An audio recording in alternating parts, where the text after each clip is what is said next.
What up, people? What up? It's me, L Teddy 27, Angry Teacher Chronicles, and we're back. This is Love and Hip Hop New York, Season 10, Episode 2. So let's get right down to it, y'all. So, we start off where we left off yesterday. Well, not really yesterday. It all came on Monday night, but I did my review last night. So now I'm here for episode 2. So we start off where we left off, and we're at the off parole, off probation party by Remy Ma. And Kimbella and Chrissy done rolled up at the party up on Yandy. Chrissy has this back and forth with Yandy. Yandy like, girl, I ain't the same person I was. Chrissy was like, oh, you not? This, that, and the third. They go back and forth. Baby, at the end of the party, Chrissy says you could still get a slap. See, and we gonna get to this later. But I understand that Chrissy done added a few LBs over the years. I mean, she done got a lot more plump than she was some years back.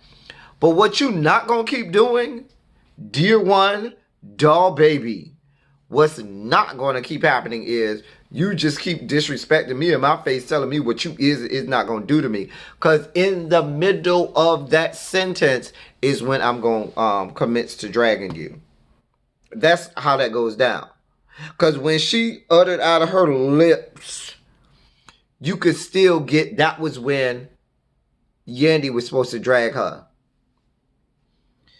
Girl, Yandy was supposed to give that woman a touch from God. God was supposed to reach down and touch her via Yandy. Okay. But they play these reindeer games. I know it's close to Christmas time, y'all. But these people around here love to play these reindeer games like my name is Poor Rudolph. It wouldn't be me, honey. Because my name is not Poor Rudolph, and I'm not trying to join in any reindeer games. No, God. Child, do God and do him well. Then we was at Safari and Ericka Mena. We saw them going to go see this venue, castle, whatever it is they're supposed to be having a wedding at. So now we see why Safari had to go do this big deal with that company that turned his peen into a dildo. Now we see why he had to go do this $1 million deal. Because it looks like it costs a pretty penny to rent out that space or lease out that space. That wasn't cheap. And if that's what the venue look like, you can probably tell they're going to be doing a whole lot of other fancy and expensive stuff. Lavish things will be going on at this party. And so, naturally, this stuff has to be paid for. Ericka Mena ain't putting out no music. She ain't doing nothing. Only thing she got going for herself is the Pop Secret popcorn coupons that Mona is giving her for being on Love and Hip Hop.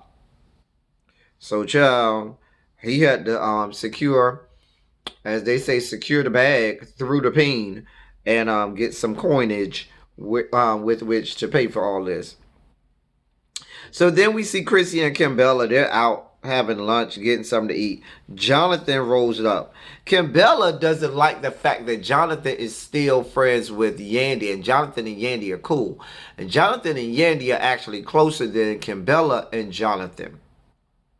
So Kimbella is like, she doesn't want Jonathan to be friends with Yandy and wants Jonathan to choose sides. And Jonathan was like, no, girl, I'm not here for that. If I'm with Yandy, I ain't going to let her talk bad about you. If I'm with you, I'm not going to let you talk bad about Yandy. Chrissy, she'll know what to think. She tried to throw slick shade at Jonathan when she said, oh, doesn't he work retail or isn't he? Child. Whatever. I caught that, Chrissy. I think Jonathan caught it too. I do like Jonathan's confessionals and commentary. I really didn't see it for Jonathan last season. I didn't see it for him at all. I don't know how long I'm going to see it for him this season. But so far, I'm here for his extra added commentary and for his slight messiness. I'm here for him so far. We'll see how long that lasts. I can only have Jonathan in small doses. So, long as he don't get on my nerves, we can continue to move forward. Then we got Yandy and Sin, who meet up at a hookah bar, okay? And listen, I'm not here for all of these experiments that Yandy is having with her hair. I mean, this whole "do you love what you feel?" Shaka Khan wig that she got on. I mean, I just knew Rufus was gonna come from the background singing, "I wanna dance all, I wanna dance all, I wanna dance all night." I mean, I felt the Shaka Khan going on. Shaka Khan, Shaka Khan, Shaka Khan, Shaka Khan, Shaka Khan. I'm telling you, that's what I felt. Anyway, so Rich Dollaz showed up, and they started to be a little messy. They started to talk about the fact that Safari really shouldn't be with Ericka Mena because, you know, how y'all all of a sudden together. But we'll make sense of that a little bit later.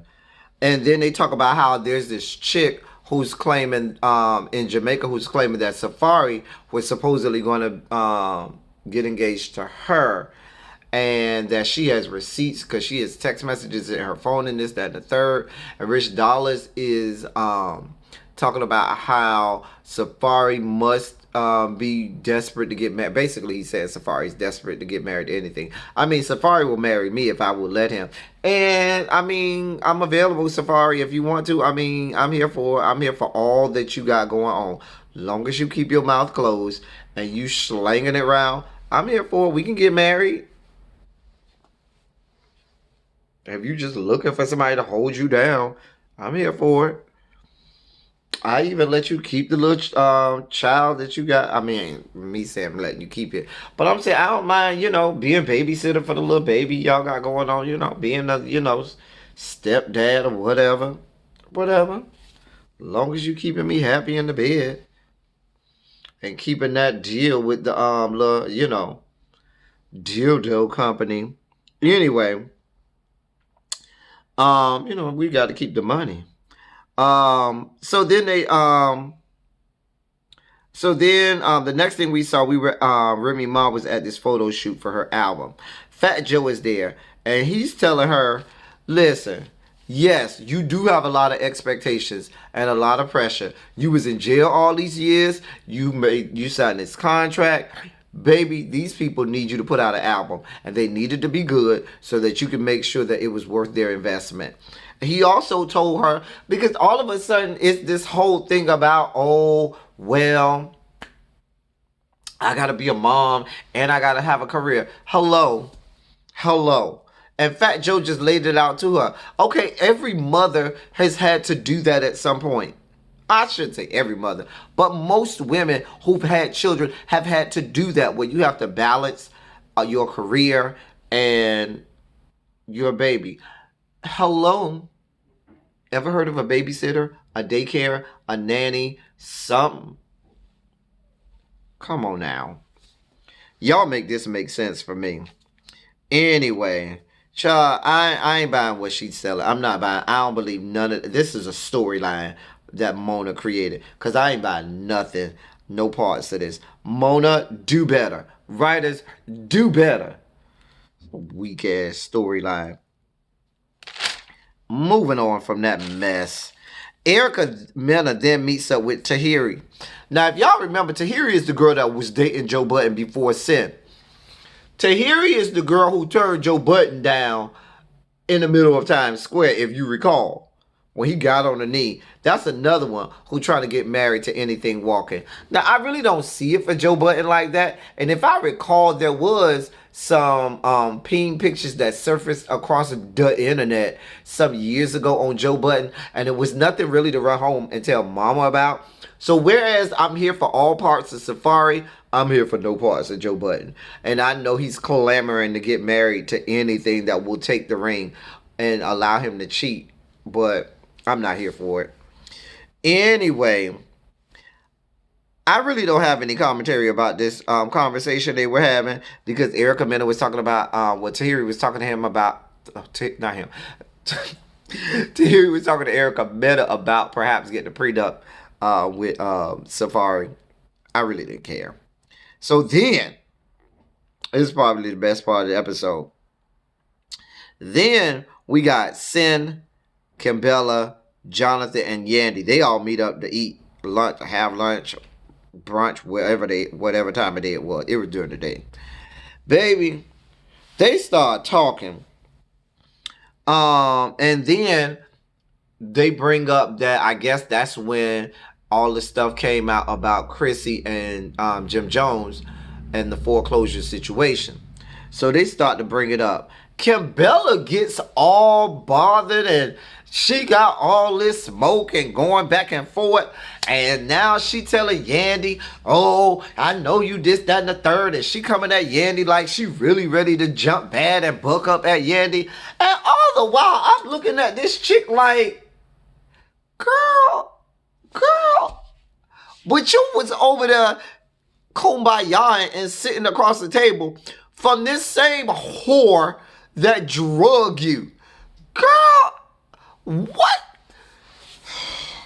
Can y'all tell me what alternate dimension y'all find these whores at? Please inform me what alternate dimension you go to find these people. Because this is not the reality that I am aware of. Because in the reality that I know, ain't damn bitch on earth finna be playing kumbaya that drug them like Chrissy drug Kimbella. No, ma'am. No, God. There's no coming back from that. None. We ain't coming back from that.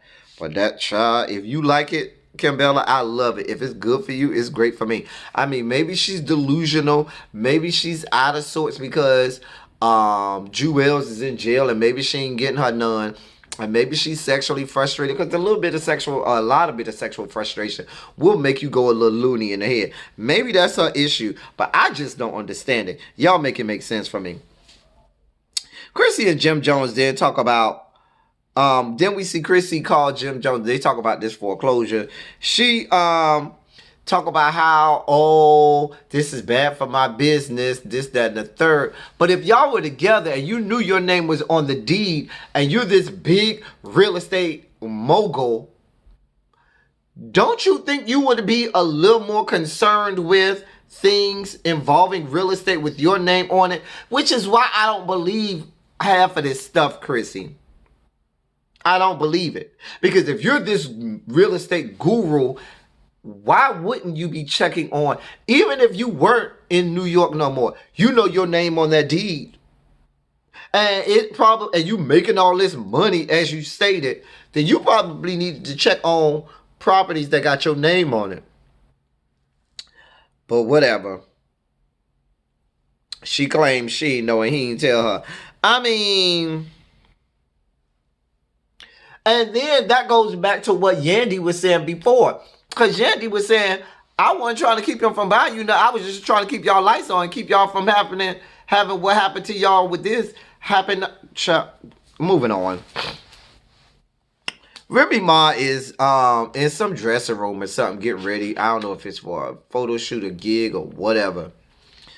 But she's back there. Papoose comes up. Here we go with the imaginary storyline. Oh, I don't know how to be a mother and be an artist. Papoose rose up. Pap then says, oh, I gave up my career for Remy and the family. Well, that's debatable. Now, the one thing that I will give you, Pap is, to me, one of the best lyricists out there that a lot of people don't give enough respect. But as a lyricist, it don't get too much better than Pap. But to tell me that you gave up your career, I mean, even before Remy went to jail, Pap, you wasn't featured. I mean, people knew who you were if they were heavy into hip hop and rap.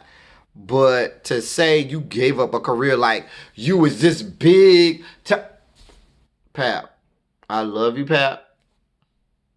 Not so much, okay? So then we see Ericka Mena and Safari have this little small party get together, whatever. Tahiri is there. Joe Budden comes through. And then there's this whole back and forward, because between Joe Budden and Tahiri. Now, the producers this season are being quite messy. The producers in these confessionals. Because you see in these confessionals, they just asking all the little messy questions. And I'm here for all of it. I'm here for all of it. Because they asked Tahiri, would you mind getting back with Joe? And she was like, well, I don't know. That whore was hot in the box. That whore was hot in the box. Child, I guess. Moving on. Chrissy, then we see Chrissy's, she's with this business partner, man, the little ugly man in the little limousine or car, whatever they was riding in, talking to him about how this foreclosure situation is supposed to hurt their business and their brand and this, that, and the third. Please help me find the care in the fuck. Please, somebody look up under a couch, a rug, something. Help me up under my hat or something. Help me find the fuck and a care to give, because I don't have one. And then we have Safari and Ericka Mena. They go to see this lawyer.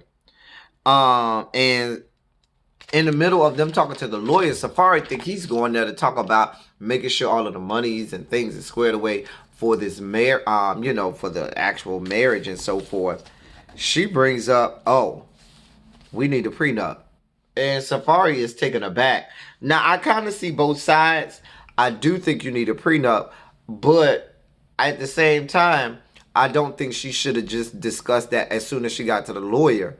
She should have said that to Safari ahead of time. But at the same time, too, Safari, why would you not want a prenup with the likes of Ericka Mena, knowing her past and her dating history? Knowing that she's not wrapped tightly in the head. Here go my neighbor giving these damn alarms on their car. I mean, Safari, when she said that, you should have said, you know what, we do need a prenup, but you got your lawyer and let me go get mine. Which you kind of alluded to after you got out of your feelings or whatever. But the producers, once again, messy producers, baby, they asked Safari, but wasn't you cheating with Gabriella from Love and Hip Hop Miami? And he was like, where y'all hear that from? And they was like, the blogs. Child, they being real messy this season. And that's kind of where it went off. They was going back and forth about the prenup and so forth. And Safari got in his feelings and whatnot.